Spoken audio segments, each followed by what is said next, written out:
বলে দিই, কিছু মুসলিম দাদা তখন রামকে তৈরি করতে দেবেন না, তখন ওনাকে ধরে নিয়েছে একদম সেই মানে ঘরে এত মারছে, তখন রাম আর লক্ষ্মণ ছদ্মবেশে আসেন। উনি ডাকছেন, মসজিদে ডাকছেন যে হে আল্লাহ, হে আল্লাহ, হে আল্লাহ। বলছে আপনারা কে? বলছে এই যে আপনি আমাকে ডাকলেন এখনই। বলছে আমি ডাকলাম? আমি তো আল্লাহকে ডাকলাম। তুমি কে? বলছে আমি রামজি। উনি বলছে আপনি কে? বলছে আমি লক্ষণজি। বলছে তাহলে তুমি কেন? আচ্ছা আপনি যে ডাকলে, আমাকে ডাকলেন তো আপনি? বলছে কই আপনাকে ডাকলাম? আমি তো আল্লাহকে ডাকলাম। তার মানে কি? তিনি রাম, তিনি হরি, তিনি আল্লাহ, ভগবান এক এবং অদ্বিতীয়। তুমি যে মুখ দিয়ে আল্লাহ বলে ডাকছো, তুমি ভগবান শ্রীকৃষ্ণকেই ডাকছো। যিনি রাম, তিনি রহিম, যিনি আল্লাহ, তিনি সব, তিনি ভগবান শ্রীকৃষ্ণ, যিনি কালী, তিনি কৃষ্ণ।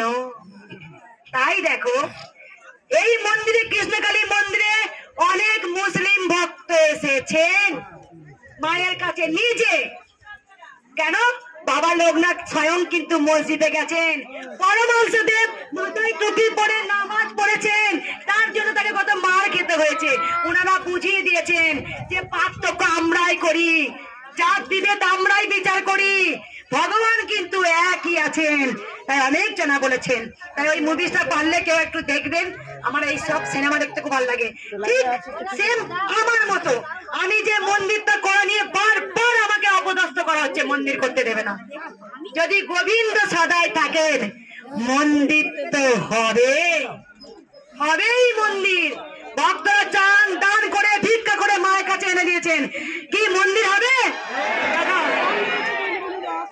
মন্দির হবে তো একদম মন্দির হবে, অনেক বড় মন্দির হবে।